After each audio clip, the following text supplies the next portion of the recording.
அனைவருக்கும் வணக்கம். நான் ஒரு சமூக ஆர்வலர். என்னுடைய பேர் பரீத். இப்போ நான் எதை பற்றி பேச போகிறேன்னா, அரசு ஆஸ்பத்திரிகள் இருக்குது, ப்ரைவேட் ஆஸ்பத்திரிகள் இருக்குது. இந்த ஸ்கேன் சென்டர்னு ப்ரைவேட்டு ஆஸ்பத்திரிகளில் இருக்குது. இப்போ இதில் என்னென்னா, கருவில் இருக்கிறது ஆணா பெண்ணா அப்படிங்கிறத இவங்க முன்கூட்டியே சொல்ல ஆரம்பிச்சிருக்காங்க, நேரடியாக சொல்லாமல். ஆனால் அது சட்டப்படி குற்றம். அதனால் நேரடியாக சொல்லாமல் கருவில் இருக்கிறது ஆண் அப்படின்னா கையை இப்படி உயர்த்தி இப்படி சொல்கிறாங்க, சக்ஸஸ் அப்படிங்கிறாங்க, நல்ல செய்திங்கிறாங்க. அதே நேரத்தில் பெண் குழந்தை அப்படின்னா, ஏம்மா சட்டப்படி நாங்கள் எதையும் சொல்லக்கூடாதுல்ல, போங்கங்க அப்படின்னு சொல்லிட்டு உதாசீனப்படுத்துகிறாங்க.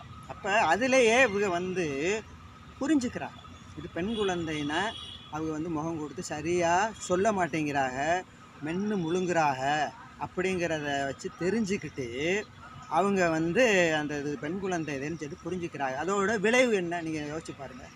அதோட விளைவு என்ன வேணாலும் நடக்கலாம். அந்த குழந்தையை அவங்க பெற்றெடுக்கிறதுல கூட ஏகப்பட்ட பிரச்சனைகள் ஆகி அவங்க அதை கருக்கலைப்பு அந்த மாதிரி ஒரு சூழ்நிலையில் கூட தள்ளுறதுக்குரிய ஒரு வாய்ப்புகள் இருக்குது. நீங்கள் எந்த நாட்டில் வாழ்ந்துக்கிட்டு இருக்கீங்க? இன்றைக்கி அன்னை தெரசா இன்றைக்கி இந்த இந்திய நாட்டில் பணிபுரிஞ்சவங்க தொழுநோயாளிகளுக்கு சிகிச்சை கொடுத்தவங்க அன்னை தெரசா. பிரதமர் இந்திரா காந்தி அவர்கள் இந்த நாட்டை எத்தனை வருஷம் ஆட்சி செஞ்சு போனவங்க. எத்தனை பெண்கள் உதாரணமாக இருக்கிறாங்க. அன்னி பெசன்ட் அம்மையார் உடன்கட்டை ஏறுதல், அந்த பாலியல் விவாகம் இதெல்லாம் எதிர்த்து போராடின ஒரு பெண்மணிதே அந்த அன்னி பெசன்ட்டு அம்மையாருங்கிறவங்க. ஏன் நம்ம மாவட்டத்தில், சிவகங்கை மாவட்டத்தில் ராணி வேலுநாச்சியார் அவங்க படை திரட்டி ஆங்கிலேயர்களை எதிர்த்தாக. அப்போ ராணி வேலுநாச்சியாரை பற்றி நல்லாவே நமக்கு எல்லாமே அவருடைய வீர வரலாறு நல்லா தெரியும். அவங்க படையில் இருந்த ஒரு பெண்மணியோட வரலாறு தெரியுமா? இன்னைக்கு காளையாறு கோயிலில் பக்கத்தில் வெட்டுடை காளியம்மன் கோயில்னு ஒரு கோயில் இருக்குது. அந்த கோயிலுக்கு ஏன் வெட்டுடை அப்படிங்கிற பேர் வந்துச்சுன்னு கேட்டிங்கன்னா, ஆங்கிலேயர்கள் ராணி வேலுநாச்சியாரை துரத்திக்கிட்டு வரையில் அவங்க தப்பிச்சு போயிடுறாங்க.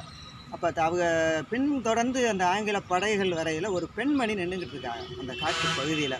அந்த பெண்மணிகிட்ட அந்த ஆங்கில படைகள் கேட்குறாங்க, இந்த வழியாக ராணி வேலுநாச்சியார் போனாங்களா அப்படின்னு சொல்லி கேட்கையில், அந்த பெண்மணி என்ன தெரியுமா சொன்னாங்க, இந்த சைடு தான் போனாங்க, அவங்க எங்கே போனாங்கிறது எனக்கு தெரியும், ஆனால் சொல்ல மாட்டேன் அப்படின்னு சொல்லி அந்த வீர பெண்மணி சொன்னாங்க.